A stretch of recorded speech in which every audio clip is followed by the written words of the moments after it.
तो अब तक हमने देखा कि जिनवू और उसके टीममेट्स रेड के दौरान एक डंजन में फंस जाते हैं और यहाँ कोई भी नहीं जानता कि इस डंजन से बाहर कैसे निकलना है। तभी कैप्टन सांग कहते हैं कि कोई भी अपनी जगह से मत हिलना वरना सभी मारे जाएंगे। वहीं जिनवू नोटिस करता है कि सांग का एक हाथ नहीं है, जिसे देख जिनवू उसकी ब्लीडिंग रोकने के लिए उस पर पट्टी बांध देता है। तभी पीछे से एक हंटर चिल्लाता है कि मैंने एक बहुत बड़ी एसोसिएशन से कॉन्ट्रैक्ट किया है, इसीलिए मैं यहाँ नहीं मर सकता हूँ। उस हंटर की एबिलिटी स्पीड थी, लेकिन जैसे ही वो अपनी पूरी स्ट्रेंथ से गेट की तरफ जाने लगता है, स्टैच्यू ऑफ गॉड अपनी लेजर बीम से उसका पूरा शरीर ही जला देती है। ये देख सभी हंटर्स खौफ में आ जाते हैं। फिर जिनवू सोचता है कि ये स्टैच्यू हमें चींटी की तरह कभी भी मसल सकती है, लेकिन ये ऐसा नहीं कर रही। उसके बाद जिनवू को टेम्पल का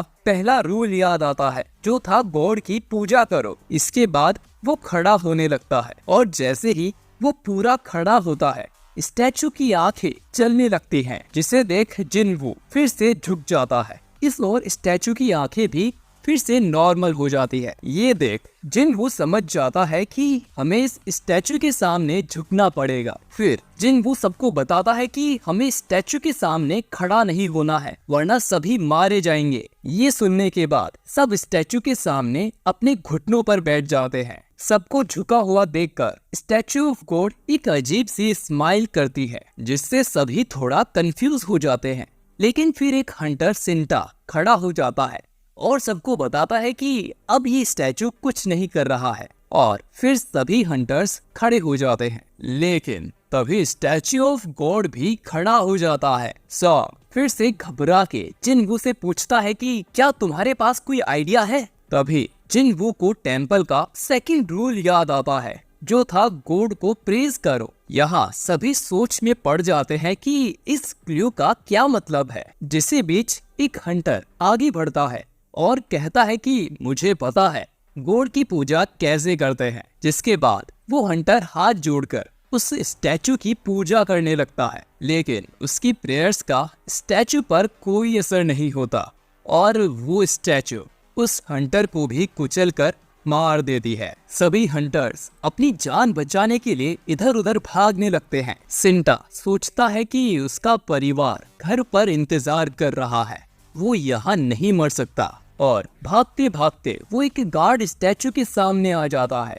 जिसके बाद वो स्टैचू सिंटा को दो हिस्सों में बांट देता है। जिनवू फिर सोच में पड़ जाता है कि गॉड की प्रेज आखिर कैसे करें। तभी उसका ध्यान दूसरी स्टैचूज पर पड़ता है। वो देखता है कि कुछ स्टैचूज के हाथों में हथियार हैं और कुछ के म्यूजिकल इंस्ट्रूमेंट्स। जिसके बाद वो सभी को चिल्लाकर इंस्ट्रूमेंट्स पकड़े हुए स्टैचूज के नीचे जाने को बोलता है। फिर जिनवू भी जूही को लेकर एक स्टैचू के पास चला जाता है, लेकिन वो स्टैचू एक्टिवेट नहीं होती है, क्योंकि एक स्टैचू के नीचे सिर्फ एक ही इंसान हो सकता है। जिसके बाद जिनवू जूही को वहीं रुकने को बोलता है और खुद किसी और स्टैचू की तरफ भागता है। जिनवू को भागता देख गॉड स्टैचू उसका पीछा करने लगती है। जैसे ही गॉड स्टैचू उस पर पैर रखने वाली थी, जिनवू एक जंप लेता है और म्यूजिकल स्टैचू के पास पहुंच जाता है। तभी सॉन्ग चिल्लाता है और कहता है कि ये सही स्टैचू नहीं है। देखने पर जिनवू को पता चलता है कि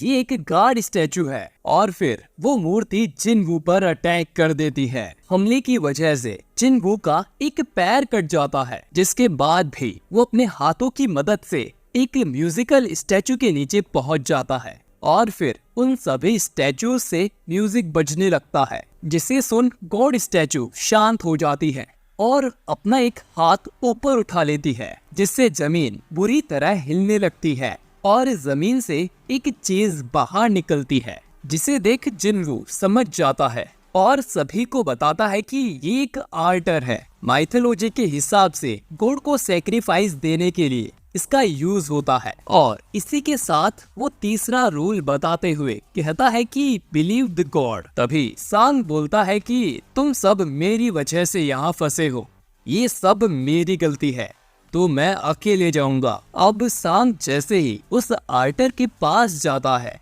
तभी वहाँ पर एक आग जलने लगती है, जिसे देखने के बाद सांग कंफ्यूज हो जाता है और जिनवू से पूछता है कि मुझे कुछ और भी करना होगा। जिनवू कुछ सोचता है और 2 हंटर्स की मदद से सांग के पास जाता है। उनके वहां जाते ही कुछ और आग जलने लगती है। फिर जिनवू बोलता है कि मुझे अभी भी कुछ समझ नहीं आया। फिर वो सांग से पूछता है अगर हम वेट करें तो कोई हमें बचाने आएगा, जिस पर सांग बताता है कि डेंजन क्रिएट हुए आज 7वां दिन है और अगर आज हमने इस डेंजन की बॉस को हराकर इसे बंद नहीं किया तो डेंजन ब्रेक भी हो सकता है, जिससे ये स्टैचू ह्यूमन वर्ल्ड में भी जा सकती है। इसके बाद जिनवू बाकी हंटर्स को भी आर्टर के पास आने को बोलता है। अब जैसे ही मासीमा और जूही उस आर्टर के पास आते हैं, बाकी बची हुई फ्लेम्स भी चल जाती हैं और फिर उसे टेम्पल का गेट भी खुल जाता है। इसी के साथ ही बचे हुए सारे स्टैचूज भी एक्टिवेट हो जाते हैं और इनकी तरफ बढ़ने लगते हैं।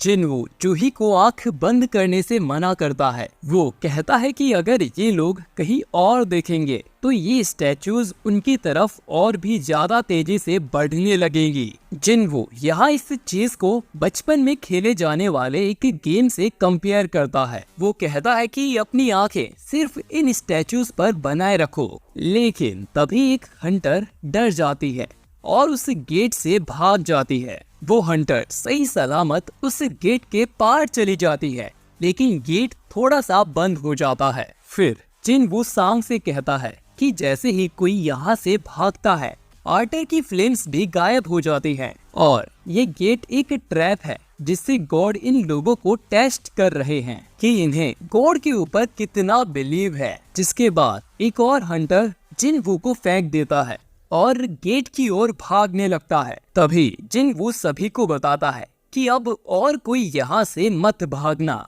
ये ब्लू फ्लेम्स बस टाइमर है। जैसे ही ये फ्लेम्स बंद हो जाएंगी, हम सब यहाँ से बाहर निकल पाएंगे। माशिमा को जिनवू पर भरोसा नहीं होता और वो भी फिर गेट से भाग जाता है। जिसके बाद जिनवू सांग से जूही को यहाँ से ले जाने को कहता है और बताता है कि मुझे लगता है कि जब तक एक इंसान भी इस आर्टर के पास है, ये गेट बंद नहीं होगा। जूही के मना करने के बाद भी सांग उसे बेहोश करके यहाँ से बाहर ले जाता है। फिर सारी फ्लेम्स बंद हो जाती हैं और स्टैचूज जिनवू पर अटैक करने लगती हैं, लेकिन वो मरते दम तक उन स्टैचूज से लड़ता है। काफी कमजोर होने की वजह से वो मारा जाता है। तभी हमें एक स्क्रीन अपीयर होती है जिस पे लिखा है द सीक्रेट क्वेस्ट। उसके नीचे ही लिखा था कि तुम एक प्लेयर बनने के लिए क्वालिफाई हो चुके हो। तुम्हारा दिल 0.02 सेकेंड्स में काम करना बंद कर देगा।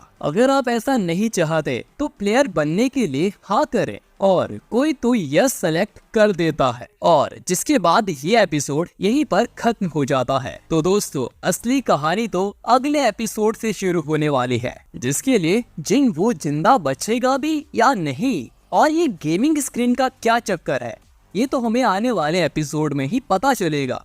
वो भी आपको जल्दी ही इस चैनल पर देखने को मिल जाएगा। मैं मिलता हूँ आपसे बहुत जल्द एक और नई वीडियो के साथ। आपका वीडियो देखने के लिए शुक्रिया।